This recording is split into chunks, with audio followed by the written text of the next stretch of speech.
there's variable vacancy as a Mollo. Yeah, that's a good point. That's about it. I genuinely can't think of like any other like dedicated Mollo players here. And ZeeBee, Yeah. I mean, hard to call him a dedicated Mollo player. Again, real bag of tricks player. You have so many characters he's known for piloting, but right now, well, Absa is what we're gonna see. I'm gonna assume well, that's it. Yeah. Yep, they are good to go, and Merchant Port to start as well. Or Swampy Estuary. More technically, yeah. Okay, it immediately, like... Pulls the bomb and teabag. What is he cooking? Oh my god. He was doing this against Heelsgood too, by the way, like, or as Edalus in Game 3. It was just teabagging the entirety of the game. That's crazy. I don't know how he can get... I don't know how ZeeBee gets away with this. Sometimes you just you know, you don't even bother asking. So, wait, well, there's one thing I do bother asking you about this matchup. How do you think Absa's going to get around these bombs? That's a phenomenal question I don't have the answer to. We better hope Breadstick does for his own sake. You know, because, like, I rarely see this matchup at, like yeah, this, at any high level, right? I mean, you've seen there's probably been some, like, ZeeBee Penguin shots, but... That's the only one I can really think of. It's been a really long time since they played, I think. Yeah, actually, what was the last thing they played? Well, either way, like, into this set here, both players just kind of, like, taking their time, and I honestly respect this from Breadstick. Yeah. Because I don't think, like, rushing in would really help anything, like, for these scenarios. Yeah, that's against Mollo. Is like, oh, sorry, you first. I was going to say, like, in general with flat fighters, right, playing around projectiles tends to be about staying grounded a lot of the time. Of course, there's a lot of situations where you do want to jump over projectiles, but Rivals in particular, being a game where your main defense against projectiles is going to be crouch canceling, means you want to stay grounded and you want to be ready to hold your ground against projectiles. And then more relevant against Absa than Mollo, I would say, but there are still times here and there where crouch cancel against Mollo will save you and will let you get some reversals against him. Yeah, and playing against projectiles also force your opponent to like approach while the projectiles are coming out to you. And man, ZeeBee pushing Breadstick off the stage here. Oh, double down air, not doing too much, but it racked up the percent. Oh, that was good. That was a good setup off the left side. And there we go, charging that F-strong right there. Looking quite nice. Your Breadstick. And we've seen the power of Absa kicks, and I'm inclined to say that Breadstick is a player who does less of the crazy kick stuff off stage that we would have seen from Protagify and especially Penguin earlier. Yeah. But they can still do it. Definitely going to be a part of that arsenal, just in more specific situations. And Breadstick played this matchup really. I'm actually kind of impressed. He's playing phenomenally right now. Do not get me wrong. He's doing a great job. I'm liking like how he's taking his time too, playing around these projectiles. I am seeing a couple of panic parries or like misinputted parries, but I'm pretty sure that'll clean up like later on. But yeah. Oh, not the best I've seen in my life from off of that back air, but. I think one down air into Upstrong could steal Upstock very quickly. Yeah, there's a lot of ways to make it happen, but on the flip side, ZeeBee's hunting for these spikes. He wants to end this game ASAP. He knows that the venue's going to be closing soon. He does know. Thank you, ZeeBee. I appreciate it. But I will say, I would love to see Breadstick put up one hell of a fight here. This would be one of the biggest upsets of the tournament if it happened. I mean, he's doing fine right now. You know? He's holding his own for sure, but really needs to do just that. Finding a way to take that second stock of parry is certainly a good way to make it happen. I like his cloud placements too, actually. I mean, they haven't done a whole ton, but it's thrown ZeeBee off a little bit, and that's kind of what you want to do to your opponent. They don't always do a lot in the moment, but they kind of be there as like a security blanket. If ZeeBee ever wants to move to those platforms, he has to be wary of you just popping cloud. Ooh, okay. Both players just playing neutral a little bit. Oh. Okay, and last the teabag is from ZeeBee. Do we have whales or heads? I don't know. We're about to find out. I think whales. I think we're getting a swap. We are getting a swap right there. Very convenient that Absa and Orcane are so close to each other on the character select screen, by the way. What was the last part? Kind of convenient that Absa and Orcane are so close to each other on the character select screen. Oh, yeah. They're playing Claire and Ellie, they're literally on like polar opposite sides of the screen, or like mirrored. They're mirrored to each other. Oh. Which is kind of funny. But yeah, so interesting set of bans here. I think trying to ban some of these more open stages where Orcane can just kind of wave dash around is that's what I'm assuming ZeeBee's looking for. Uh-huh. Either way, Forest Floor is going to be our pick. Big thing that I feel like is going to be relevant on this stage, particularly for Breadstick, is how this is one of the smallest top blastings in the game. So up air off the top is going to kill very early, but that time gets the belly flop instead. Not going to do much from that height. I feel like Bubble Bath could really use some good usage around like on the left side and right side. Yeah, for sure. Bubble Butt still very good in this game.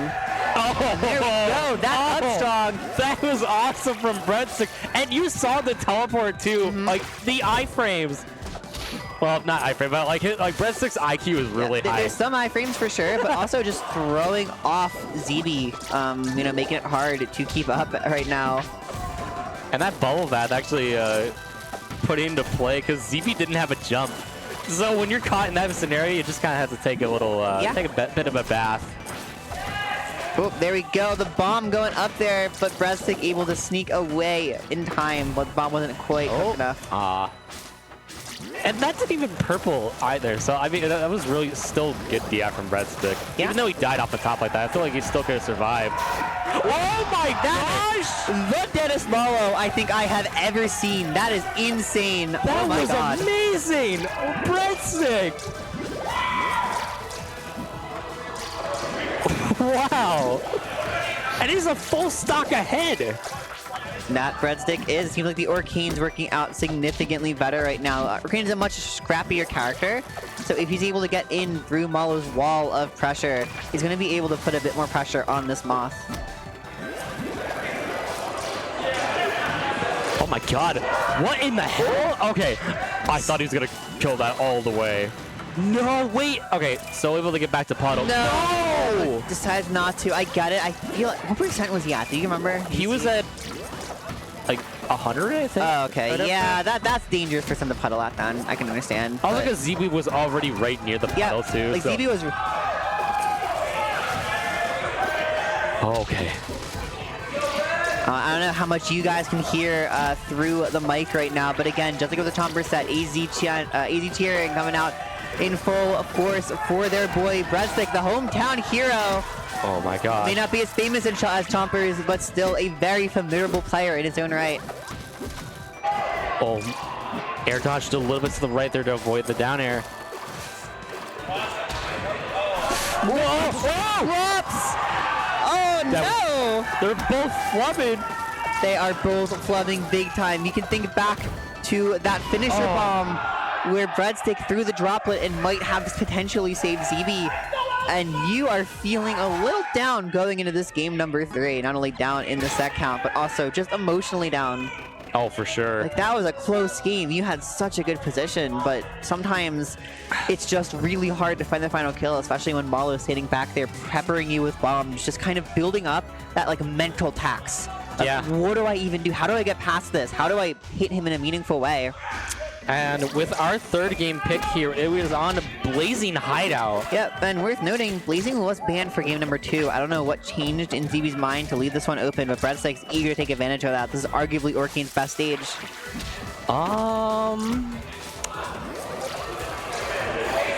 Yeah, I'm just gonna agree with you on that part before I say anything dumb. I don't know, maybe the opinions changed, but that's what I heard back when I first started playing the game, that it was Doesn't Chapel. Oh. Oh, no parry on that.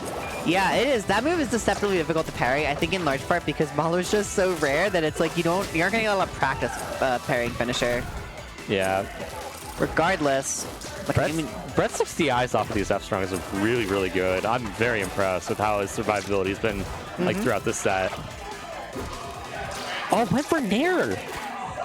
I thought ZeeBee would have gone for forward air. Would that not reach? Not sure. Regardless, God strong. That was a phenomenal catch from ZeeBee, putting Bread down in stock count again. Really struggling to maintain an even game here. He's not falling crazy far behind, but he's struggling to build leads. Oh, you had to know. I mean, very good awareness from Breadstick. And if you're ZeeBee in that scenario, you're just kind of stuck, honestly. You were already in stun, so... Oh my god, wow, that Bubble Bat doing such good usage. Yeah, ZeeBee's gonna jump into it, taking a lot of damage, and here we go. I was saying earlier it was hard for Breadstick to make to really make this game even, or like maintain an even game. Right now, it's starting to happen. That gap is closing slowly but surely. And ZeeBee's creeping closer to percents where Mollo can die. Worth noting, these characters do have very polarized air friction stats, so, you know, they're going to be dying at similar percents. But if Orcane's going to be going for kills off the side, that'll be getting a lot of mileage against a low air friction character like Mollo, and vice versa for Orcane. Yeah, absolutely. But with that Breadstick on his potential final stock, that down tilt in up strong, we're going to last stock on game 3 here. Breadstick has a chance to get himself on the board. Ooh. And we're at fresh stocks too, by the way. All right, fresh stocks, yeah. I will say, I feel like we've been seeing a lot of killing off the top, and the one thing about this stage is its top blast zone is relatively high from the ground level. A lot of vertical kills from Breadstick. Oh my gosh, take a bath. Ooh. Breadstick doing a really good job. Has ZeeBee off stage. Into the upstrong. Breadstick finds himself a ticket on the board. Going to game number 4. Arizona still has hope. Yeah, they are in there, and we got another Orcane flip. The Orcane seems to be working a lot better than the Absa right now, which is quite crucial here if you want to stick in this. I mean, sticking with what works is generally, you know, as a Blooming myself, like my thought process most of the time. Every once in a while, I'll try to throw people off, but it really just depends on the situation. It also depends on what you're comfortable with. Yeah, exactly. All right, let's see. Our bands over there, I saw Aramata, Spirit Tree, and I don't think the band was... Okay, Treetop. So, yeah, we're going to Fire Capital for our game number 4. Interesting. Okay. I would have banned this stage if I was Breadstick, to be honest. I mean, I say that because, like, I don't like Mollo on, like, larger... The entire room is booing ZeeBee right now. This is exactly what I was trying to talk about, like, for this scenario alone. I mean, that's not stopping Breadstick. You know, Breadstick's still going. Yeah, the one thing that's tricky here, you know, both Absa and Orcane have very slow up airs, but at least Absa's is, like, gigantic, right? Orcane's really isn't. It's actually kind of small. It hits, I think, a little harder, but it's going to be significantly harder to actually hit it. So that trade-off is probably not worth it when you just have Mollo camping above you trying to play as uninteractive as possible.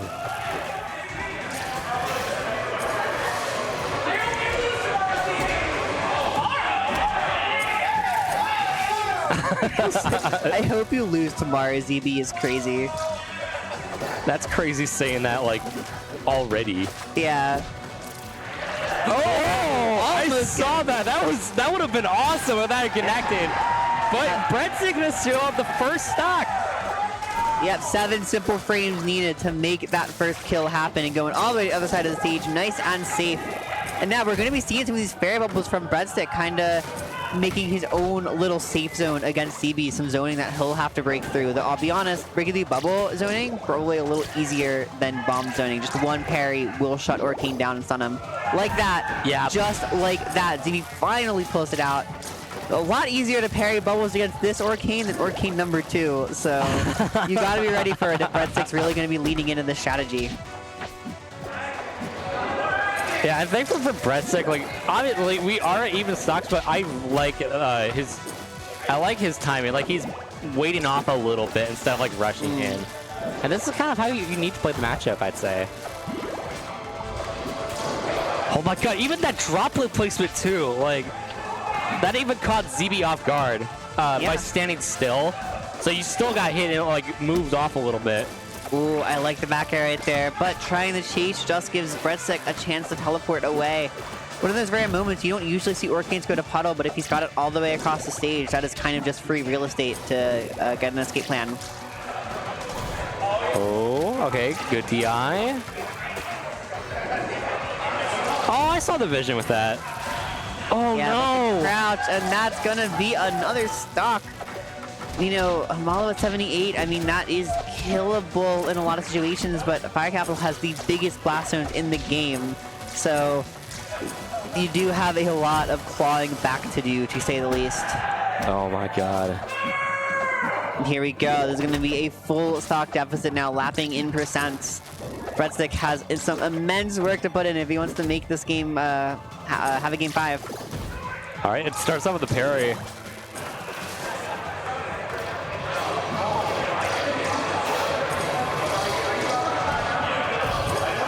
Oh no. He's just throwing so many bombs, bomb after bomb. Mostly cherry bombs just are probably going to be able to start killing now, if not very soon. Breadstick's DI has been incredible this set. He's had some really good DI. The problem's a matter of, you know, how many times are you ending up in disadvantage and how many times are you getting peppered until those little projectiles are going to be killing you. Did you say peppered? Yeah.